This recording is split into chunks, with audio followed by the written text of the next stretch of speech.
ਸਤਿ ਸ਼੍ਰੀ ਅਕਾਲ। PNCN ਦੇਖ ਰਹੇ ਸਾਰੇ ਹੀ ਦਰਸ਼ਕਾਂ ਦਾ ਸਵਾਗਤ ਹੈ। ਇਸ ਸਮੇਂ ਅਹਿਮ ਜਾਣਕਾਰੀ ਇਮੀਗ੍ਰੇਸ਼ਨ ਵਿਭਾਗ ਦੇ ਵੱਲੋਂ ਜਾਰੀ ਕੀਤੀ ਗਈ ਹੈ, ਜੋ ਕਿ ਸਪਾਊਸ ਸਪਾਂਸਰਸ਼ਿਪ ਪ੍ਰੋਗਰਾਮ ਦੇ ਤਹਿਤ ਜਿਨ੍ਹਾਂ ਨੇ ਫਾਈਲਾਂ ਲਗਾਈਆਂ ਹੋਈਆਂ ਨੇ ਉਹਨਾਂ ਦੇ ਵਾਸਤੇ ਹੈ। ਇਹ ਪ੍ਰੋਗਰਾਮ ਉਹ ਹੈ ਜਿਸ ਦੇ ਵਿੱਚ ਆਪਣੇ ਪਤੀ ਜਾਂ ਪਤਨੀ ਨੂੰ ਕੈਨੇਡਾ ਵਿੱਚ ਬੁਲਾਉਣ ਦੇ ਵਾਸਤੇ ਜਾਂ ਫਿਰ ਇੱਥੇ ਵੀ ਉਸਦੀ PR ਫਾਈਲ ਲਗਵਾਉਣ ਦੇ ਵਾਸਤੇ ਜਿਨ੍ਹਾਂ ਨੇ ਫਾਈਲਾਂ ਲਗਾਈਆਂ ਹੋਈਆਂ ਨੇ ਪਰ ਲੰਮੇ ਸਮੇਂ ਤੋਂ ਉਡੀਕ ਕਰ ਰਹੇ ਨੇ, ਕਿਉਂਕਿ ਇਸ ਸੰਬੰਧੀ ਪਿਛਲੇ ਹਫ਼ਤੇ ਕਾਫੀ ਪ੍ਰਦਰਸ਼ਨ ਵੀ ਕੀਤੇ ਗਏ, ਜਿਸ ਤੋਂ ਬਾਅਦ ਇਸ ਦੇ ਉੱਤੇ ਇਮੀਗ੍ਰੇਸ਼ਨ ਮੰਤਰੀ ਮਾਰਕੋ ਮੈਂਡੀਚੀਨੋ ਦਾ ਪ੍ਰਤੀਕਰਮ ਵੀ ਆਇਆ ਤੇ ਹੁਣ ਇੱਕ ਫੈਸਲਾ ਲੈ ਲਿਆ ਗਿਆ, ਜਿਸ ਦੇ ਤਹਿਤ ਜਾਣਕਾਰੀ ਦਿੱਤੀ ਗਈ ਹੈ ਕਿ ਇਹਨਾਂ ਫਾਈਲਾਂ ਦੀ ਪ੍ਰਕਿਰਿਆ ਨੂੰ ਤੇਜ਼ ਕੀਤਾ ਜਾ ਰਿਹਾ ਹੈ। ਜਿਸ ਤਹਿਤ ਇਹ ਦੱਸਿਆ ਗਿਆ ਕਿ ਨਵਾਂ ਟੀਚਾ ਧਾਰਿਆ ਗਿਆ ਹੈ। ਹਰ ਮਹੀਨੇ ਸਪਾਊਸਲ ਸਪਾਂਸਰਸ਼ਿਪ ਪ੍ਰੋਗਰਾਮ ਦੇ ਤਹਿਤ ਜਿਹੜੀਆਂ ਫਾਈਲਾਂ ਲੱਗੀਆਂ ਨੇ ਉਹਨਾਂ ਵਿੱਚ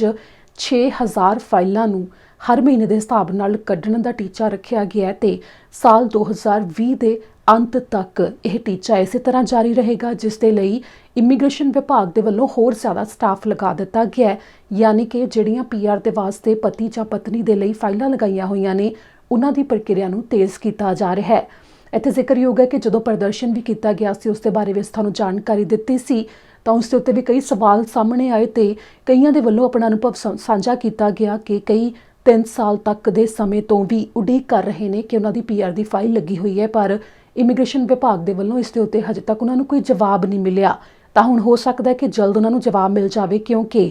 ਇਸ ਸਮੇਂ ਦੱਸਿਆ ਗਿਆ ਹੈ ਕਿ ਸਾਲ 2020 ਦੇ ਅੰਤ ਤੱਕ 49,000 ਦੇ ਕਰੀਬ ਜੋ ਸਪਾਊਸ ਸਪਾਂਸਰਸ਼ਿਪ ਪ੍ਰੋਗਰਾਮ ਦੇ ਤਹਿਤ ਫਾਈਲਾਂ ਲੱਗੀਆਂ ਹੋਈਆਂ ਨੇ ਉਹ ਕੱਢ ਦਿੱਤੀਆਂ ਜਾਣਗੀਆਂ, ਯਾਨੀ ਕਿ ਉਹਨਾਂ ਦੀ ਪ੍ਰਕਿਰਿਆ ਪੂਰੀ ਹੋ ਜਾਵੇਗੀ। ਤੇ ਇਸ ਦੇ ਨਾਲ ਹੀ ਇਹ ਵੀ ਜਾਣਕਾਰੀ ਦਿੱਤੀ ਗਈ ਹੈ ਕਿ ਭਵਿੱਖ ਦੇ ਵਿੱਚ ਇਸ ਦੇ ਉੱਤੇ ਹੋਰ ਕੰਮ ਸ਼ੁਰੂ ਕੀਤਾ ਜਾ ਰਿਹਾ ਹੈ ਕਿ ਆਨਲਾਈਨ ਹੀ ਫਾਈਲਾਂ ਲੱਗਣ ਤੇ ਇਸੇ ਨੂੰ ਲੈ ਕੇ ਕਾਮਿਆਂ ਦੇ ਵਾਸਤੇ ਵੀ ਸੁਖਾਲਾ ਹੋਵੇਗਾ ਇਮੀਗ੍ਰੇਸ਼ਨ ਵਿਭਾਗ ਤੋਂ ਕਿ ਉਹ ਆਪਣੇ ਜੇਕਰ ਘਰਾਂ ਤੋਂ ਹੀ ਕੰਮ ਕਰ ਰਹੇ ਨੇ ਤਾਂ ਉਹ ਆਨਲਾਈਨ ਬੈਠ ਕੇ ਕੰਮ ਕਰ ਸਕਦੇ ਨੇ ਤੇ ਇਸ ਸਮੇਂ ਫਾਈਲਾਂ ਦੀ ਪ੍ਰਕਿਰਿਆ ਦੇ ਵਿੱਚ ਤੇਜ਼ੀ ਵੀ ਹੋਵੇਗੀ। ਤੇ ਇਸੇ ਨੂੰ ਲੈ ਕੇ ਇਮੀਗ੍ਰੇਸ਼ਨ ਵਿਭਾਗ ਦੇ ਵੱਲੋਂ ਇਹ ਵੀ ਜਾਣਕਾਰੀ ਦਿੱਤੀ ਗਈ ਹੈ ਕਿ ਜਿਹੜੀਆਂ ਇੰਟਰਵਿਊਜ਼ ਵੀ ਹੋਣਗੀਆਂ ਉਹਨਾਂ ਦੇ ਲਈ ਵੀ ਕੋਸ਼ਿਸ਼ ਕੀਤੀ ਜਾ ਰਹੀ ਹੈ ਕਿ ਜਿਹੜੇ ਵੀ ਜੋੜਿਆਂ ਦੀਆਂ ਇੰਟਰਵਿਊਜ਼ ਕਰਨੀਆਂ ਨੇ ਜੋ ਇਮੀਗ੍ਰੇਸ਼ਨ ਵਿਭਾਗ ਦੇ ਵੱਲੋਂ ਇਸ ਪ੍ਰਕਿਰਿਆ ਤਹਿਤ ਕਈਆਂ ਦੀ ਕੀਤੀ ਜਾਂਦੀ ਹੈ ਇੰਟਰਵਿਊ, ਤਾਂ ਉਸ ਨੂੰ ਲੈ ਕੇ ਵੀ ਕਿਹਾ ਗਿਆ ਕਿ ਉਹ ਰਿਮੋਟਲੀ ਹੀ ਅਗਰ ਹੋ ਜਾਵੇ ਕਿ ਐਮਬੈਸੀ ਜਾਣਾ ਨਾ ਪਵੇ, ਇਮੀਗ੍ਰੇਸ਼ਨ ਦੇ ਅਧਿਕਾਰੀਆਂ ਦੇ ਕੋਲ ਜਾਣਾ ਨਾ ਪਵੇ, ਸਗੋਂ ਆਨਲਾਈਨ ਹੀ ਵੈਬਕੈਮ ਦੇ ਉੱਤੇ ਇੰਟਰਵਿਊ ਹੋ ਜਾਵੇ, ਇਸ ਦਾ ਵੀ ਵਸੀਲਾ ਕੀਤਾ ਜਾ ਰਿਹਾ ਹੈ ਤੇ ਇਸ ਦੇ ਉੱਤੇ ਕੰਮ ਕੀਤਾ ਜਾ ਰਿਹਾ ਹੈ।